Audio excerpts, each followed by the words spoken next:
we're gonna do. There will be no more. Welcome to the Last Star Wars podcast. I'm your host, Spencer Chandler, here with my co-host, Christian Miller.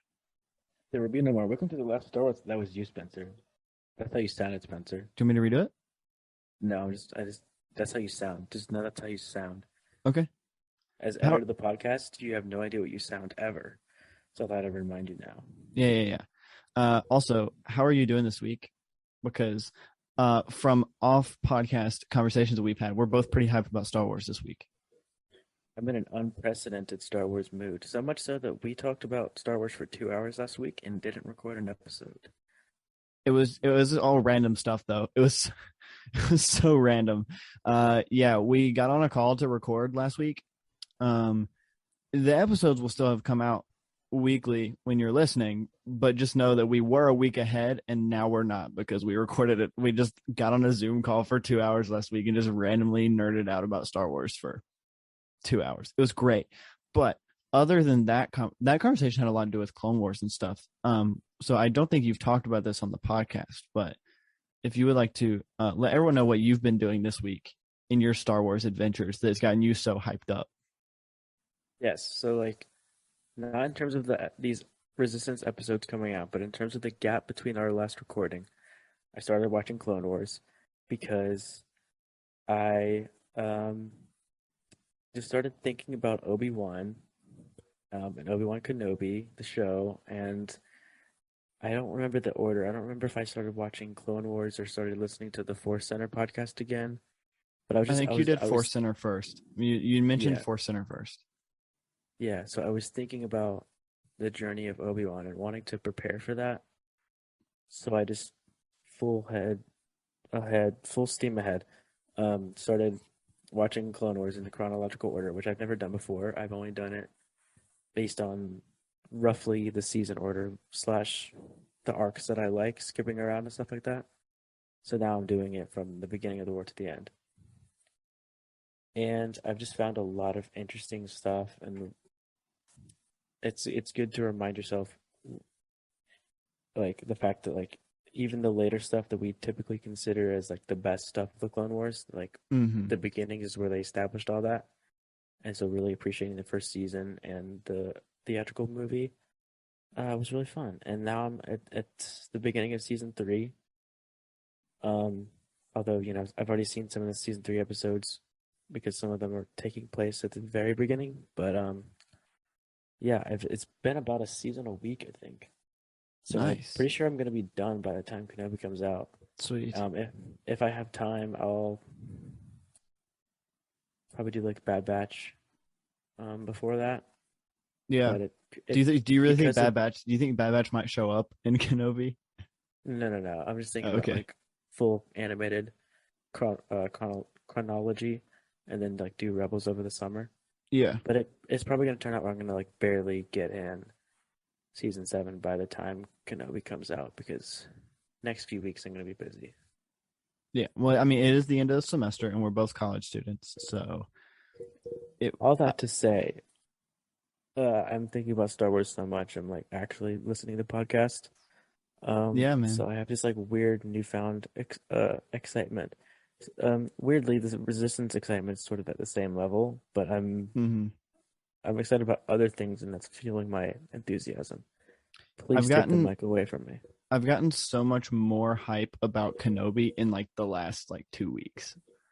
Like we got that first like little trailer. It's not even a trailer. It's like I don't know. I would call it more of a teaser, but anyway, we got that little like some shots from Kenobi, and I was like, "Oh yeah, I'm ready. I'm ready for this." And like, I'm just getting really excited for it. And I know we've talked kind of bad. We talked about like how we don't like the Inquisitor stuff in the past, but other than like that was also part of our 2-hour conversation last week with all that good stuff. There's a good podcast or episode that you recommended to me. It's the Force Center one, I think. Yeah, did you listen to it? I have not yet, but I have it saved in my thing. I just literally have not had time to listen to podcasts this week. Yeah. But yeah, it talks about like appearance changes. Yeah. So but definitely, if you guys want to, we'll always name drop Force Center because they are they're basically the inception of my interests in Star Wars podcasting, and they Mm-hmm. formed how I think about this stuff. Yeah. And So yeah, that was. and then another Kenobi thing, I rewatched the trailer, and so I got past all the like, oh, okay, this is very pulpy. This is very like they were in that trailer. They pretty much emphasized, at least visually, the new sort of like state of like the weird sort of heroes and villains of it Mm-hmm. with the Inquisitors. I don't think that's the entire show, but something I did like about the Inquisitors was just those lines they were saying about Jedi will always tend towards compassion, and that sort of rumination about what it is to be a Jedi from the Inquisitor's perspective. Yeah. We Well, always and a think lot of the as the Inquisitors Jedi. were Jedi. That's what I mean. And like Obi-Wan's my favorite Jedi character, and so I love it. There's probably going to be something that's going to disappoint me, but at the end of the day, it's central and it's essentially about Kenobi, who is always bound by his kindness, his empathy, and his duty. Yeah. And I'm just very happy to see that be Do you explored think again. that it'll disappoint you as much as Book of Boba Fett did? Boy, I hope not. I don't think so because I think it's they have more to prove. Yeah. I feel like They've taken so long to do this show too.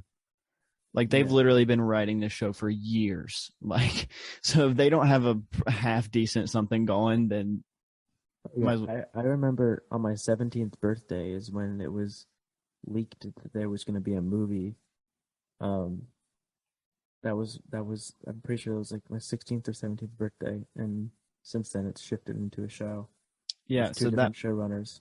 yeah. So, Also, I learned that the final two episodes of the show are written by none other than Andrew Stanton, who directed Finding Nemo and Wall-E.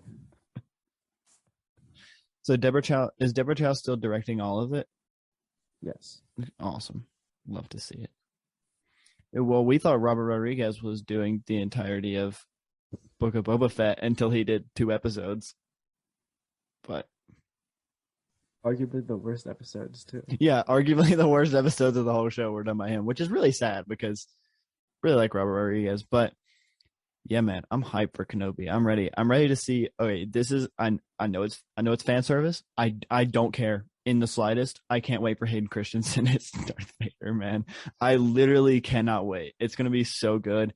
It's like, well, and you and I grew up the prequels having just finished coming out, right? Because no, I guess we were technically born I don't when remember any theatrical release of the no, prequels. we were technically both born when 2 and 3 came out, technically, but we were also like infants. So I don't remember them, but I remember growing up, those were like the ones that had just come out, and that was like the thing. And so growing up, basically Hayden Christensen and Ewan McGregor, this is gonna be just like whole different, like going back to my childhood type thing. So this is great. We also are officially going to do this show. Not like Bad Batch. We're going to do it like our other shows where we weekly to week, we do it. And we're going to have a whole separate thread going on the podcast as we normally do for all these shows. And Christian has come up officially with we had toyed around with Coffee with Kenobi, but I think that's already a podcast. We like the alliteration theme. So Christian, what will we be doing for this show? Show will be called We Can Know Kenobi. We Can Know Kenobi. It's going to be written as We Know Kenobi, but we all will say it as We Can Know Kenobi. Yes. And I'm very proud of that. Just to make it an alliteration. Yes. I like it. It's true. We do know Kenobi. We do. In fact, we do more than know Kenobi. We can know Kenobi. We Can Know Kenobi. Yeah. I can't wait for it. What's the official release date? Into May? 27th. May 27th. Awesome. And it's going to be a 2-parter. It's going to be weird. It's going to be the first 2 episodes on that Friday, which is also while Celebration is going on. and Whoa. then the next 4 weeks will be on Wednesdays. Celebration's about to be crazy this year then. We wish we I could go. haven't been paying attention. I don't know what's like.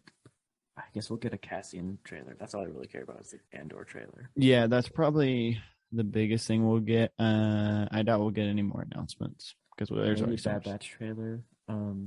We might I get an was Ahsoka. wrong. We could get an Ahsoka trailer.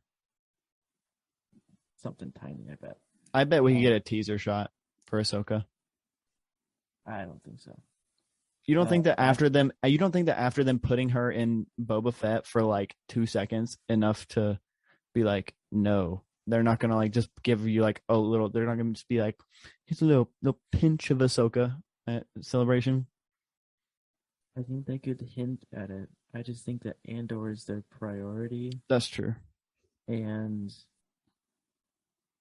I don't know. Is Ahsoka what's next after Andor?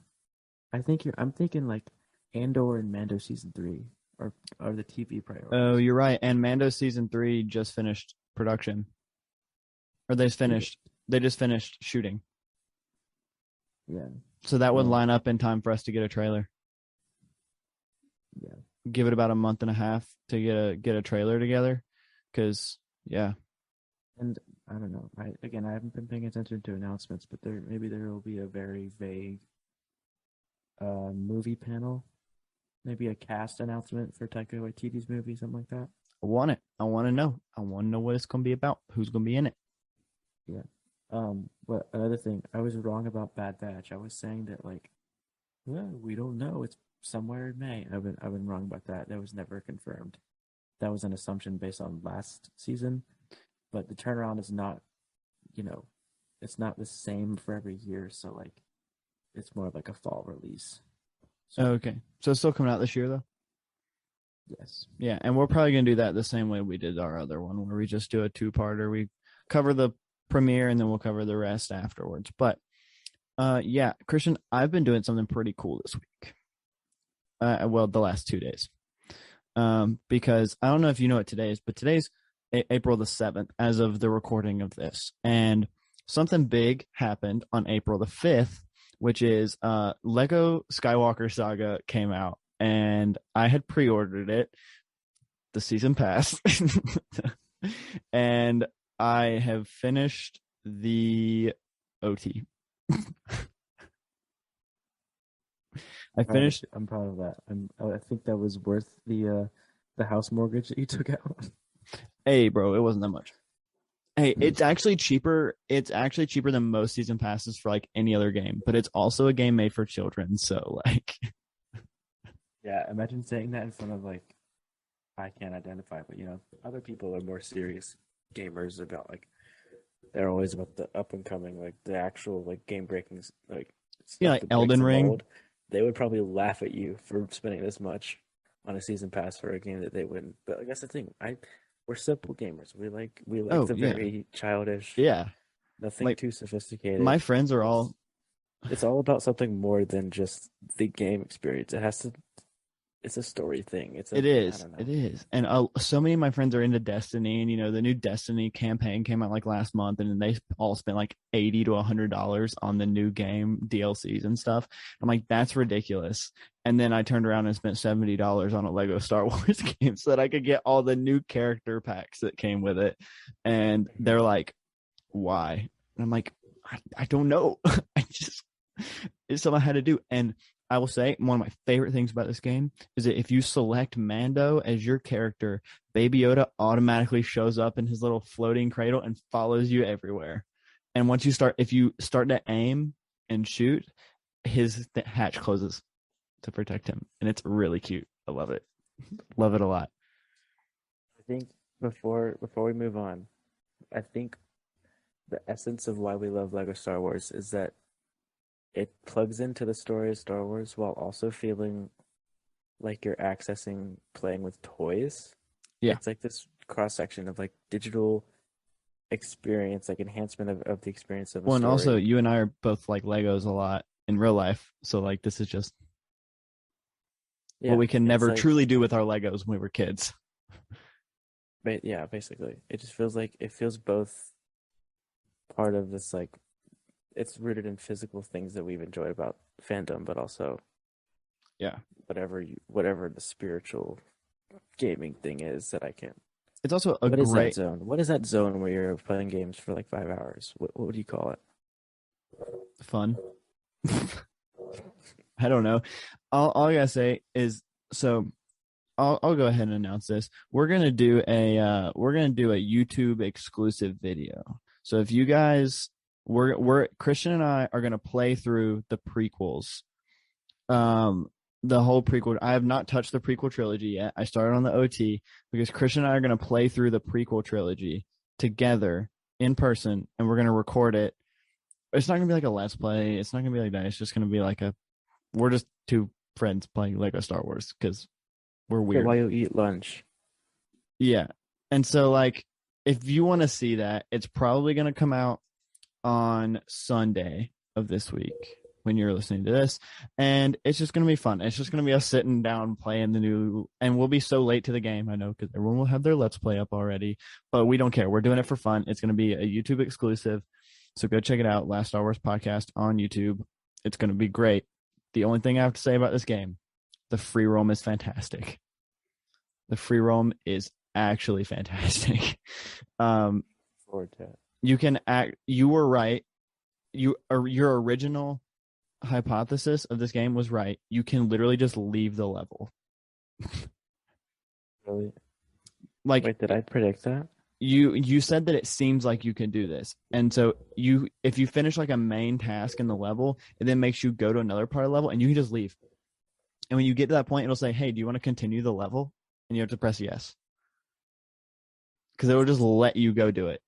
It's pretty awesome. It's pretty sweet. So I bet. I don't know. You're you're very focused when it comes to games in terms of completing things, but does that open a lot of things up for you where you can just be like, just following a whim of like, I can just anything that comes to mind, I'll just do it. Well, let's just say it took me 3 days of playing to finish the OT because I would constantly get sidetracked. And that's coming from someone who is a completionist when it comes to Lego games. I finished Lego Incredibles in like 12 hours. Like literally, I finished that game so fast. But like, I don't know, man. It's going to take me a while to finish this game because I'm just getting and there's so many planets and there's so much crap on all the different planets. It's going to take forever. But when they say it's the biggest Lego game that's ever come out, it is actually the biggest Lego game that's ever come out. So anyway, that's all. I just realized we're supposed to be talking about Resistance. Sorry. Okay, it's been a regular thing. We always talk about Lego Skywalker Saga and Kenobi and also Clone Wars, and it just sort of bleeds into, okay, let's talk about Resistance finally. That's yeah. The past few episodes. Well, and the crazy thing is that this week's Resistance episodes were also just fantastic. They were great. Loved them. Probably my favorite episodes of the whole bunch, especially the first one. Really liked the first one. So if you don't know, we covered this week where we watched episode 8, the Platform Classic, episode 9, Secrets and Holograms, and finally episode 10, Station Theta Black. So if you want to go watch those episodes and then come back and listen, because like normal weeks, we're not going to do synopsis because it takes way too long, and we've already been talking for quite a long time. So let's start with Platform Classic. I guessed this one pretty well last week. Yeah, oh my gosh, man. I've been talking about this whole season, how I'm ready for Jaeger to have like an actual emotional arc in an episode. And this was just what I wanted, man. It did what I was wanting it to do and more. I was like, oh man, this is really good. Like he's opening up about his feet. He's like revealing himself. Like, oh man, that's good. I liked it a lot. You got the frustrated dad emotions of like, you're right, I guess so. Yeah, I love this sort of foundation for. I don't know if it's a foundation. It's like, I don't know. I've been teasing it the past few episodes of like, there's something more to Jaeger Spencer, and we found out about his rebellion past and like. Well, and we kind of knew that he was we kind of already knew that he was in the rebellion and that he had a family. We don't know what happened to him, and we knew that he used to be a racer. We didn't know how good of a racer. And now it's like, oh yeah, he was like a great rebel pilot, and then was just like, nah, I'm gonna go race. He's Doc Hudson. He is Doc Hudson. He got in a crash and it ruined his career and also his family. Well, he wasn't the one that crashed. It was his brother. Oh, I thought they both crashed. I guess they might have, but it was his brother's fault. It was his brother's fault. Yeah, his brother like bumped him in a race, and there was a crash, and it killed his family, which is like super dark for Resistance. Like Resistance has been pretty. Resistance has been pretty lighthearted. Where's the dark and gritty fan film about Jarek Yeager? Bro, that's what this actually crowdfunding thing should be about. Is about like this violent hyperfuel racing scene. It's like, and then he's in the bar. Like that's. Hey, you think that hype? If you want to be like, oh, Star Wars should be dark and gritty, do it about this Resistance character. Watch this children's show, and then you have your inspiration. Yeah, exactly, dude. It's like this whole show has been like, I don't want to say it's been all happy rainbow unicorns, but it's been pretty lighthearted. Like the show's been pretty light, and I like that. You know, I like a good lighthearted Star Wars story. But then it was just like my entire family died in a plane crash. Basically, I was like, holy crap, like, dude. And then they were like, yeah, I hate my brother. I was like, geez, like, okay, yeah. But I mean, if all the reasons for someone to just like want to outright completely forget about their brother, I think it's valid. I think it's reason. Yeah. But I don't know, it's just very sweet how Marcus Speedstar, by the way, that's his name. Gotta love Star Wars names that have adjective then noun. Well, he made when he noun then adjective. When he created that name though. Yeah, but his original name was Marcus Yeager. Skywalker, Starkiller, Speed Striker, I think existed in a book or something. Or I feel like there's a Joff Sea Striker in Bloodline, the Leia book. Nice. Really good character. But yeah, Speedstar, lovely celebrity pilot name. It's like if you're gonna change your name and you're a pilot, that's like perfect. It's exactly what you want to change it to. I will give a heads up. I'm pretty sure there's not a single sighting of Tebow. I don't know. Is that his name, Tebow? The cleaner guy with the goggles. He's not in any of these episodes. I know. I definitely was looking for him this time and was like, didn't see him. The one time I actually looked for him and he's not in the episodes. Yeah. Like, well, okay. Oh, what was this was the episode that we get really funny Niku interactions too. Because Niku and is the other guy like the same species as Niku? Yes. Oh, that's my bit of trivia. Trivia I time. don't have any other trivia. But okay. Their species is the Nikto. And we see Niktos and there might have been some in Book of Boba Fett. Isn't the Nikto the people who? Oh no, it was the Nikto. That was the people who killed the Tuskens in Boba. I think so. Yeah, but is it the same species? The thing is, there's a lot of different subspecies. And I think it was this episode originally when I watched it when it aired that got me to like discover this because. I guess their planet has a lot of different climates. So there's some, like the gray one that we see, Blabo or whatever his name is. He's more aquatic. He looks more like a fish.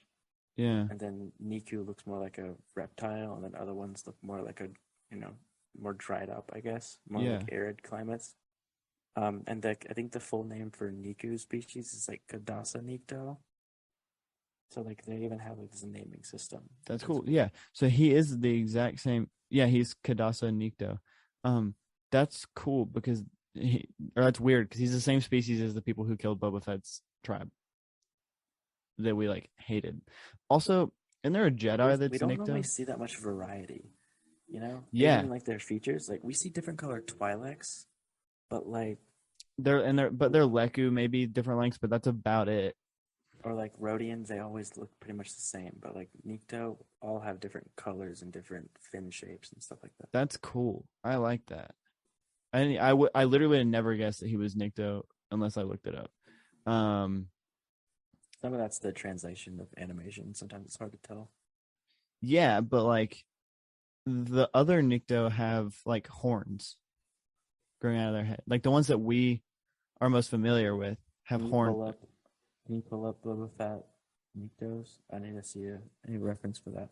Yeah, so like normally, I think normally, there's some. They have like stubbier horns or something, yeah, they have like lots of them like and all they're like over their head. closer to the face rather than like spread out. Yeah, Like so Niktos, like they're like here's a good little thing.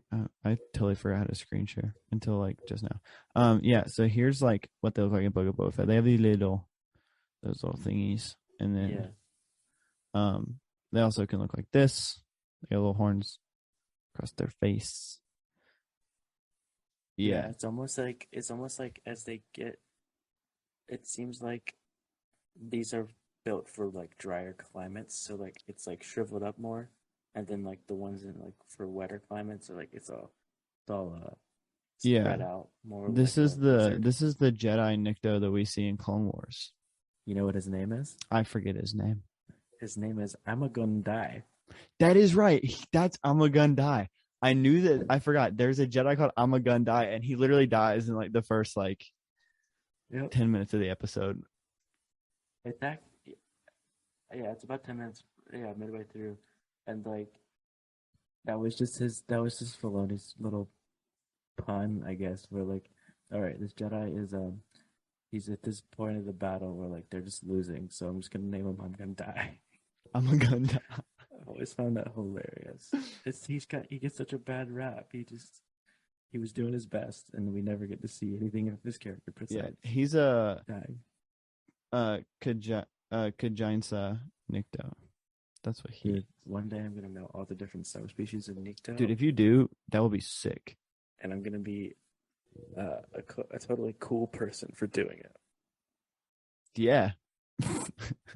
You can pretend you're gonna be a cool person for that.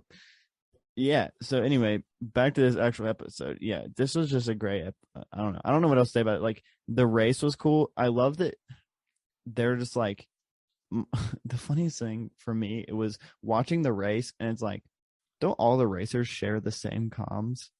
So like they're having this brotherly moment like over the comm link that everyone is sharing. Uh, I bet it's like there's a universal channel for like the announcers or like emergencies, and then like you can go to personal. But I don't know. Maybe everyone was being very respectful. I thought that would be hilarious if everyone was just listening to them have like this moment, and I was like, yeah, they're just doing their thing.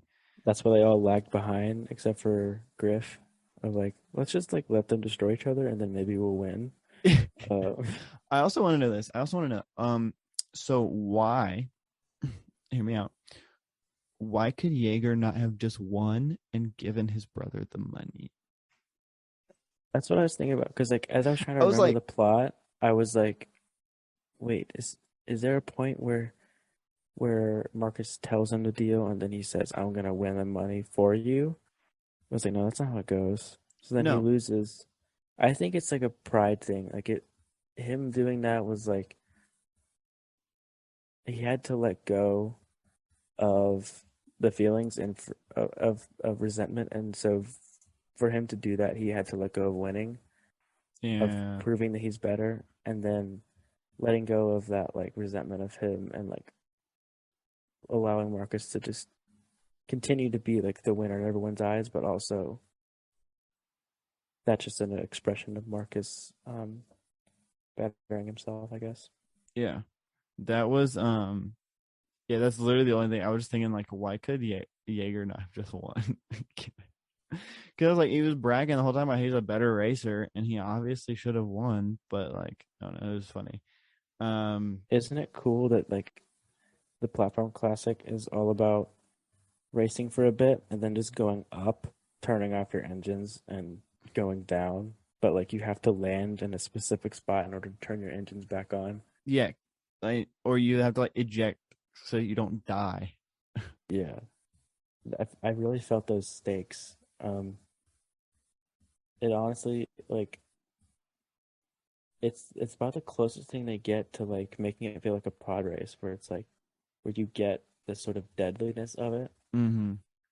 Oh, even that's for what, a kid dude. show. Okay, you have no idea how excited I am for the pod race level on Lego Star I Wars. heard I'm they're not. making it actually hard this time. Are they really? Heck yeah. Well, I mean, there's the difficulty levels, but also like the one on the original game was notoriously easy. Yeah. Um, It was easy to win. It kind of let you win, but then it was hard to get all the mini kits. The mini kits took me forever on that map. yeah. But anyway, yeah. We're just gonna keep going back to Lego Star Wars, man. This is our thing now. For the next like 6 months, it's just gonna be like, hey, this is kind of like that thing in Lego Star Wars. Also, why can't they just can they start some I'm gonna not have a stroke and I'm gonna try to speak. I want them to make a Lego Star Wars game about Clone Wars, but finish it. Or Rebels. Rebels would be cool. I think the version of that is just continued DLC packs that complete the roster of the entire saga. I would be okay with them like Or doing something like Spider-Man Miles Morales. Maybe they do another edition of the game that sort of extends it like that. yeah, I mean that's what I mean. Like I just think that would be dope. Like if they could release DLC packs to this version that would be like, hey, here's all the animated shows that are finished. That are finished.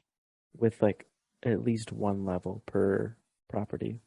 Yeah, yeah. I'm not saying you have to be like, here's 6 levels for, you know, Here's all the of. entire history of Jar Jar and the Clone Wars levels. Like, no. Oh Here's yeah, the Blue Shadow virus arc.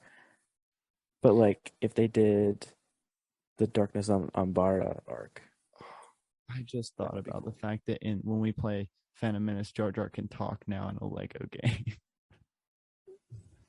Speaking of Jar Jar talking, did you know that um, in Clone Wars, um, Ahmed Best did his role, Jar Jar's role for the first season. And then when season 2 came along, he wanted to commit to another project, so they had to hire another voice actor, and it sounds awful. It makes you like I'm a Jar Jar apologist. I don't like love him, but I think he's like perfectly um fine, and Yeah, he people has a give him lot too of much crap. poetic. People give Yeah, him too he much has a crap. lot of poetic sort of strength as a Yeah, character. I always loved George Lucas's sort of intention with him. yeah, me too. So like I don't mean to insult him when I mean like I literally miss his voice. Whenever they have like Yeah, some, I think his name is like BJ Hughes or something like that, and he sounds awful. yeah. Well, it's because Ahmed Best is like OG, and no one can do that. Like that voice is so difficult.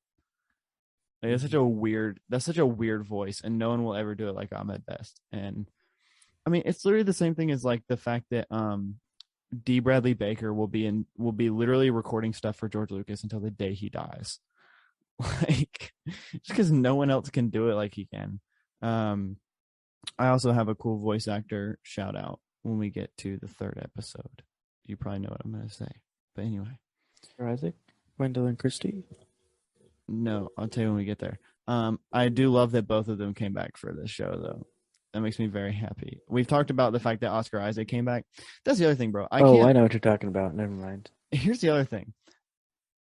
This is the problem with the fact that I'm a nerd in multiple different subjects. The fact that I kept in the 3rd episode, I kept just hearing Moon Knight.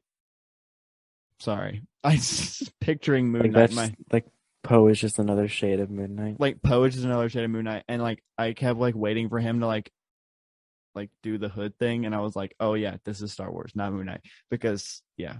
Anyway, he literally like almost has the same cadence sometimes when Poe's in trouble. He almost has the same cadence as Mark does. So I don't know. It was just really funny. Two confessions. Not only have I not been watching Moon Knight, but I switched my Twitter settings to portray the latest, like they show the latest tweets rather than like a hodgepodge of the Oh addicting wow. So stuff or you've been whatever. like really trying to get spoiled. No, so I've not been on Twitter as much. So Oh. I feel even less compelled to watch it. It's actually really good. I would recommend.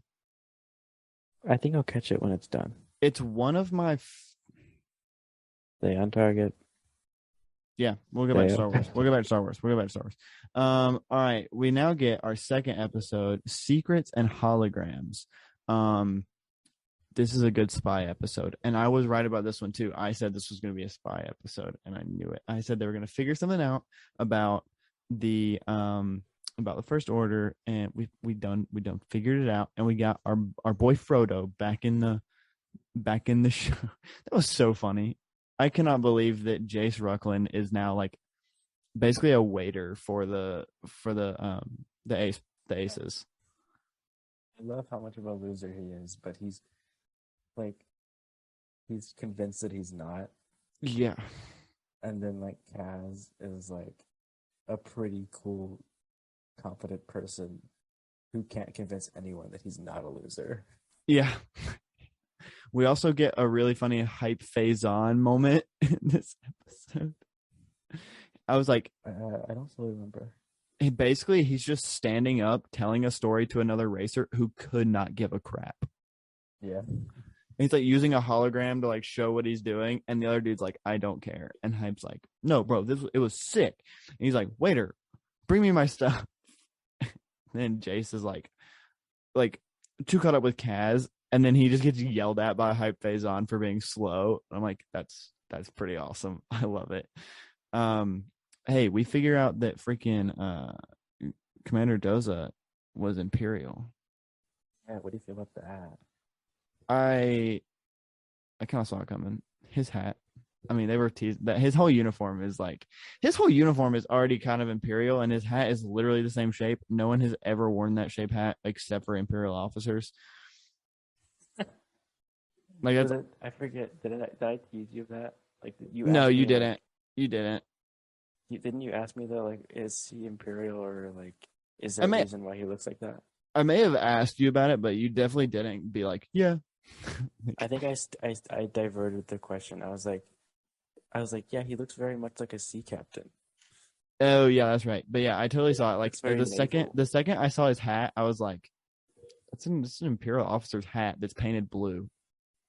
Yeah. Like, uh, so But yeah, yeah, that's a big revelation. Not only that he's an Imperial officer, but that he has a special closet only for his uniform. only for the He one keeps uniform and his boots, and he like still has his little like pin thing. Well, I can't remember what they're called. it's like their insignia for their rank, but it also works as their like is like their key card to like Yeah, gain access to stuff.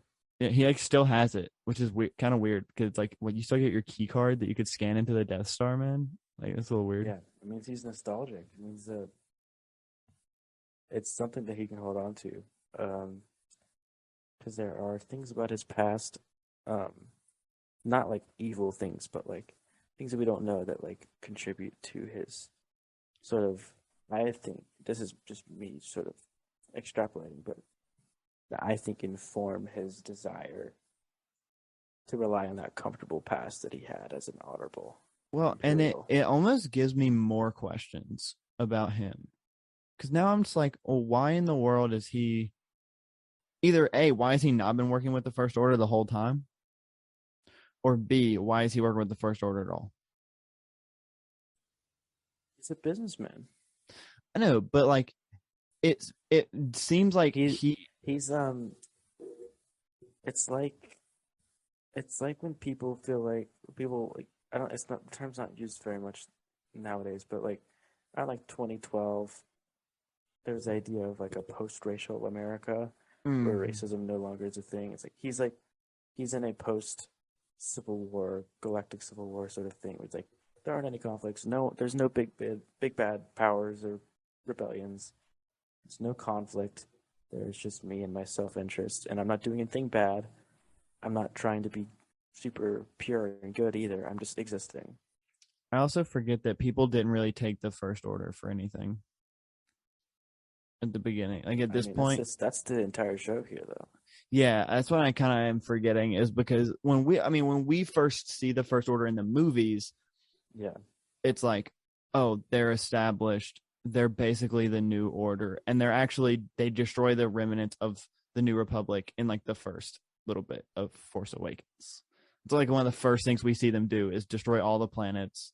They're like, all right, New Republic's out. We're in now. And so we're already like kind of established with them. And so I'm kind of forgetting that like now it's like, oh, no one took because also different from the Empire. The Empire was fully established from the very beginning. From the very beginning, the Empire was this whole thing that everyone knew about, everyone feared. They were like, oh, okay, well, this is happening now. Whereas now it's like, oh, hey, the First Order is more in the vein of like the rebels in the OT, where it's like no one takes them seriously, but they're actually a lot more powerful than you would give them credit for. Because they're the ones in hiding. Mm-hmm. They're barely on the outer rim. They're also like in the unknown regions. And somehow they've already completely built Starkiller Base. Mm-hmm. Which I don't think is fully complete. But we'll get into that when we talk about Station Theta Black. Anything else on holograms and secrets? No, I think the last episode may actually be my second favorite. So I would like to talk about Station Theta Black. Oh, I do have one more thing to say. The chemistry between Kaz and Tora is great. Love to see it. Yeah, it's pretty cool. Not even in like a relationship way, just as friends. They're great. I love the little like I love the fact that she is like super sheltered, but also is way more confident than him in like everything. Mm-hmm. It's great. It's like, and she has that moment where she tells him, she's like, "You're a spy." Yeah, she's like, "Hey, are you a spy?" And he's like, "No," and she's like, "Okay." And I'm trying to interpret that moment where she's like, "You should go, Kaz." I don't know if that's I'm upset because you lied and I feel deceived, or you obviously need to deal with this. You're like, you need to reevaluate this, so I'm just gonna give you space. I can't fully tell what she means by that. Yeah, I don't really know either. I think it's more of I kind of interpreted it as I don't like that you lied to me kind of thing. Because she really trusted him, like, a lot. And she's like, "Yeah, you're a..." It just came across as odd. It wasn't like the typical TV show portrayal of a teenage girl being mad about being lied to. It wasn't like, I think, which is good because it's more realistic. I mean, I think you can go either way. Sometimes it can be cliche if it's over the top, but sometimes that's just what feelings are. It feels so dramatic. Yeah. Even for a small situation. But I think it is very interesting how measured she is and trying to be diplomatic about something that she's probably very, very upset about. Mm-hmm. I wish at times we could get a little bit more internal with these characters. It's not really aimed at teenagers, so it's not really trying to process those feelings. That's why there's no romances, because it's not for a teenage audience, so they don't really try to capture any of those very complex adolescent feelings. They're really only just teens in design. You could kind of just imagine them as 13 or 12 as well. But I don't know. I think I would like to imagine what Tora does after being like, "Hey, go away from me," in a very calm voice. Like, what is she like after that? Is she still composed, or is she like falling apart because she made a friend, one of her only friends, who like brings her out of her shell because she's in this ivory tower, and it turns out that it's for political reasons. Yeah. Also, I don't know how we didn't mention this real quick on that episode, but we get trash compactor scene on steroids. The next gen trash compactor, bro. Like, that was kind of sick. I liked it. I I was like, are they seriously just gonna do like the same thing again? Like the walls are gonna come in, and then it started shooting at them, and I was like, oh, okay. There's this one single take shot. I know it's animated, but it was like a dolly shot, moving camera of basically laser parkour where they're dodging lasers, Mm-hmm. and like there's things crashing down in front of them, and it was just like it felt kind of awkward and wonky, but ultimately it was just like this is like one of those flexing things of like there's so much going on. They're achieving this very interesting action and animation, so I Yeah, appreciate that. it was really good. That's officially all I have to say about that episode. All right, Station Theta Black. They're like, okay, my voice actress shout out is the fact that I had to look up what year this came out because I thought it was Carrie Fisher. Because so it's Carolyn Hennessy, who most people would know from Jessie, or people who are our age probably. I know her from Jessie. I don't know her other credits. I just know that like a mere like few weeks after she was on this show or like announced as a show or like the episode aired, she did something. She did like an impression of someone. I don't remember what it was, but it was like a racist impression and she got fired. And I feel like I don't remember if she got replaced on this show. I don't know. I think this is the actress and not someone who replaced her.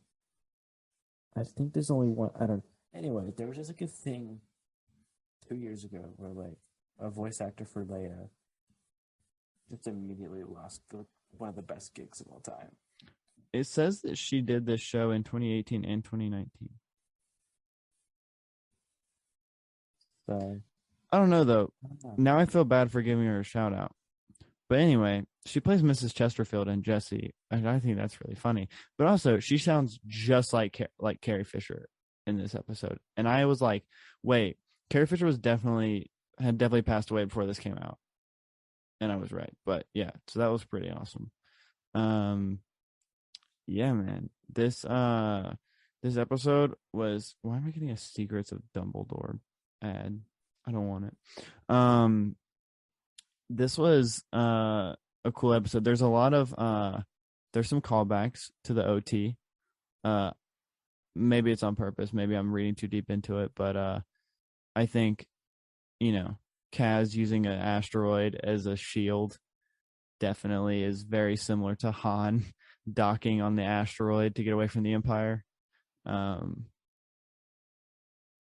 again, probably just looking way too far into it. It just reminds me of it. We always love to see Gwendolyn Christie come back and reprise Captain Phasma because Captain Phasma is OG, and she should have been in more in the movies. And yeah, it's fun. It's fun seeing her boss other stormtroopers around, and Yeah. I don't know. It's not quite the like corporate like there's a fascination with the corporate side of the empire and Yeah. in the original trilogy where it's like all the officers in uniform that I think a lot of people attach themselves to like because it almost feels like an American business in a lot of ways. Yeah. um Because like buildings just randomly explode.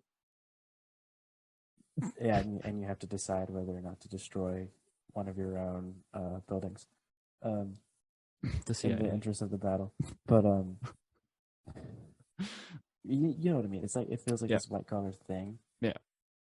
Whereas in the sequel trilogy, in addition to um, you know, the puppet master wizard and the masked wizard, the villains are mostly armored. Um, a lot of this is resistance. You got Pyre and Fonreg. Even Hux doesn't feel like one of those ordinary sort of pen pushers that like rose to the top by not getting choked. Even he is like larger than life, just without the mask or any sort of armor. He's just like, you know. Yeah. And he wasn't Uh, always a spy, right? Or he wasn't always a mole, right? No, Okay. but it's interesting that like in choosing their like leader villains to be fascinated by in the First Order, they're like three different people with really cool suits of armor. Yeah, and they're all really awesome looking. And Yeah, I think that one of the biggest mistakes of The Force Awakens is literally just J.J. Abrams not using Captain Phasma enough. Also, just being like, I want to believe that J.J. Abrams was like, "Hey, I'm going to kill this character off," and then the in the Last Jedi, it was just like, no, like she's right. really cool. There were there were some very weird things about the third act of Force Awakens. The off-screen trash compactor death or whatever ending for her character was always I always didn't like that. So bringing her back to complement Finn's arc, always a great thing. Yeah, But I think the reason I think you could really go either way for this like armored villain thing with the First Order is that you could say in universe that the First Order is interested in iconography of the Empire and they're really extending that and mm-hmm. trying to bump it up a notch. Um, and they're obsessed with emulating that uh, and visually trying to portray that. Not just a imposed, cool, evil demeanor, but like Yeah. Well, and it's trying to also, achieve that style and make it look good. Um, yeah, you could also say that that's something that the creators chose to do because they themselves are attached to those action figures. mm-hmm. So like whether or not you like it, it depends on you're how much you like it in universe or not. Yeah, and I mean, like, let me be a movie nerd for a second. Um, Also, oh, I mean, one it's done in horror movies all the time. One of the things that makes a villain or a monster or anything more scary is when you can't see it, right? Like the scariest thing in a horror movie is just knowing, like seeing parts of the monster and never seeing the full thing and just seeing it like destroy people, right? And I think one of the things that can in Star Wars that can make it feel more threatening. One of the reasons that Boba Fett was as threatening as he was, and one of the reasons that Captain Phasma is as threatening as she is because they don't take off their helmet. Therefore, there's no proving that they're actually human and they're not just this like ridiculous, like creepy stuff. It just adds a non-human element that makes it seem more creepy. Once you know that something's human, you now understand that you can beat it. But when you have when you like when it's not even obvious that it's human, I mean that's why Boba Fett was so scary. He was basically a robot. Like people saw him as like he acted like a robot half the time because he was just like a killing machine. What about Tarkin and Dooku though? I think Tarkin and Dooku are just completely separate. That's a whole different ball game though. I mean, I think villains can often benefit from having an actor's face show. Like they can. some of the Yeah, no, best they can. I'm saying this portrayals of is evil are people who are experiencing like the theater and stuff like that. But I think it doesn't work here because this is a children's show. that's true. Everyone's face looks pretty cute. Not cute, but like soft. You know, you can't really pull off menacing, and nor do Mm-hmm. you really want to. Even the pirates come off as goofy and ridiculous. Even Kraglin. So like the First Order villains being portrayed with mask differentiates them and makes them less relatable Mm-hmm. for the kids watching the show. But I will tease you: not every First Order villain that's in the show is masked, and so you will see some dimensions to that. So I'm assuming that's General Hux Um, I'll cede that, but it's not what I'm talking about. or It's Kylo. Is you're Kylo in this correct. show? I've already asked this You're question. You correct. haven't given me an answer. You're correct with your Hux prediction, but that's not what I'm talking about. Okay, sweet. So the show we talked about asteroids or the episodes on asteroids and buoys and yeah they explode and stuff like that. Um, they find out that the First Order has abandoned this mine because it already served their purpose of harvesting Mucho build weapons. Deltidium? Del, del, I think it's dedium. I think literally it's called Deltium. dedium. Palladium. It's something. It's some sort of element that is used for blasters, and they've ransacked all these asteroids for an element that generates blasters. Now, Spencer, what is their goal? Build big army, go boom. Yes, Or they're but what probably is using it to also build Starkiller because yeah, yeah, the big laser. the big giant planet-killing laser powered by Yeah. kyber crystals. So they've got the base built, but they don't have the planet killer built. Mm, So that makes sense. those are the things that are still developing, leading up to Force Awakens. Like that demonstration in the Force Awakens, that was like their first test. Yo, we gonna see Snoke? I'm gonna tell you right now, we're not gonna see Snoke. I didn't expect to. I didn't expect to. That's way too like. I don't think you can make Snoke kid friendly without making him just look like a douche, or like not a douche, but just make him look like a dingbat. And you don't want to do that to Snoke because Snoke is, yeah, you just can't. What would he have to do with? He's his whole thing is being in the shadows. Well, I mean, he's technically organizing everything, I guess. But he doesn't have the role of politician like Palpatine did. That's true. Anyway, yeah, I didn't think so. There's not really a way you can do Snoke in a children's show very well. How would he look in a children's show? Because he's scary. He would do great in Lego. He would be good in Lego. They should. Okay, remember, Andy Serkis played Snoke. Andy Serkis also played. What's his name from Flushed Away? Oh, Whitey? Not Whitey. Spike. Yeah. Imagine the comedic vocal talents of Andy Serkis doing Lego Snoke. I really hope that when I get to the sequels in this Lego game, that Snoke is voiced by Andy Serkis. I doubt it, but what I have figured out is that most of the Lego actors are the Clone Wars people. Yeah, they brought back and even Stephen Stanton is doing old Obi-Wan. He did old Obi-Wan for Rebels. Mm-hmm. But there are quite a few new voice actors. There's a new Princess Leia voice actor. Yeah, she sounds pretty good. It's not Carolyn Hennessy. And I feel like there might have been someone in between Carolyn Hennessy and this new girl. But yeah, I've seen a few of those social media posts where like, hey, I can finally say because the game released that I'm voicing this Lego character. So have you seen the fact that I found out one of the reasons why it took so long to code this game, A, because it's massive, and two, because there are customized character interactions. So if you and another person are playing as two different characters and you sit for long enough, they'll start talking to each other and it'll like make sense based on their character. Like they'll say something about the other character or something. And so if you put Anakin next to young Anakin next to Darth Vader, he'll be like, "Wow, that's a cool suit. How can I get one?" And then Darth Vader goes, "Patience, my young friend." It's so bad.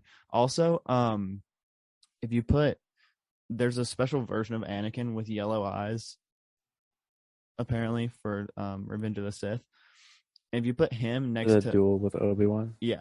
If you put that version of Anakin next to the Padme from the beginning of that episode, she'll say something like, "For the Republic, for democracy." Like it's like she's like protesting, and it's really funny.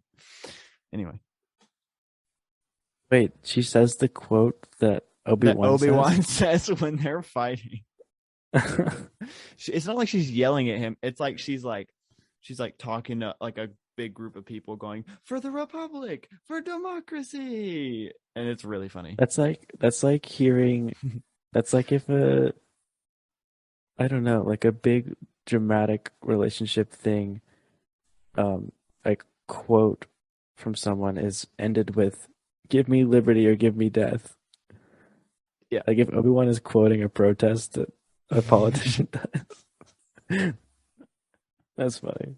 Yeah, I haven't witnessed any of them because I don't just like sit for a little bit.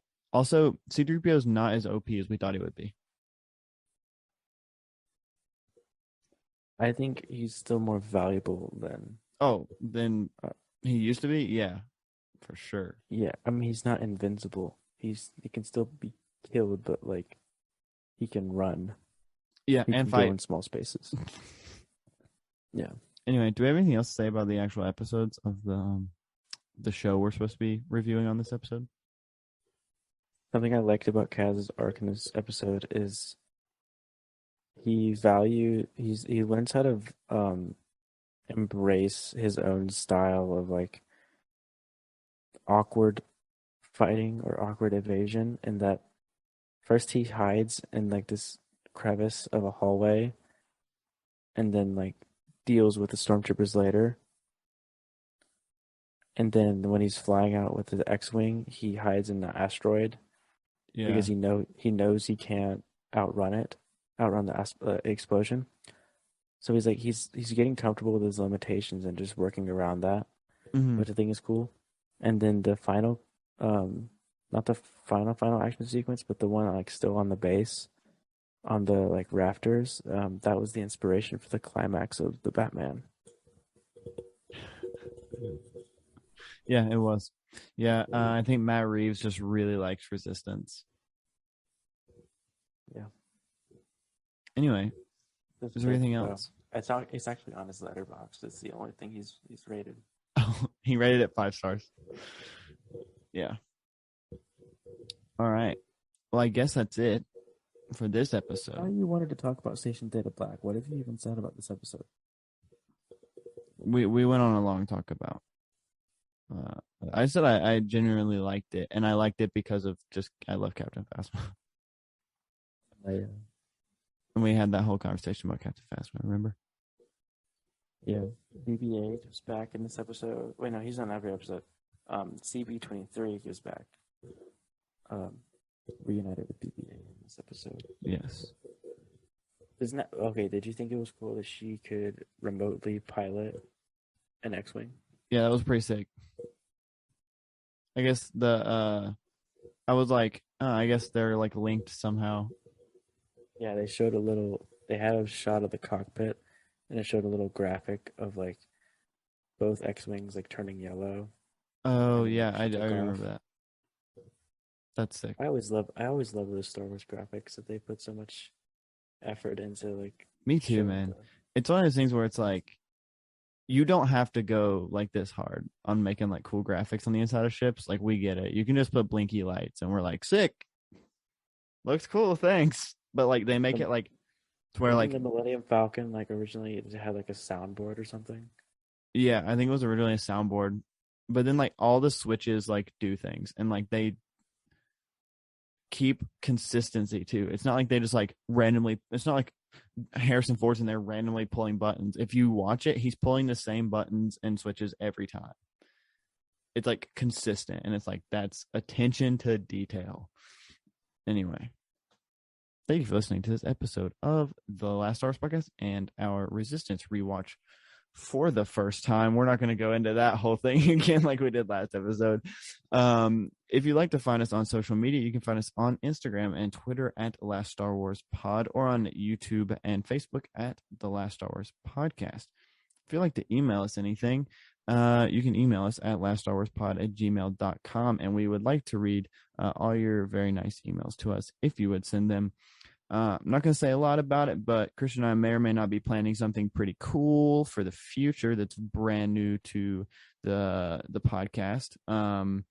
Yeah, it's in the planning process, so I'm just going to drop this little seed that we're planning something that's pretty cool. So stay tuned for announcements in the upcoming weeks, because it's going to be pretty cool.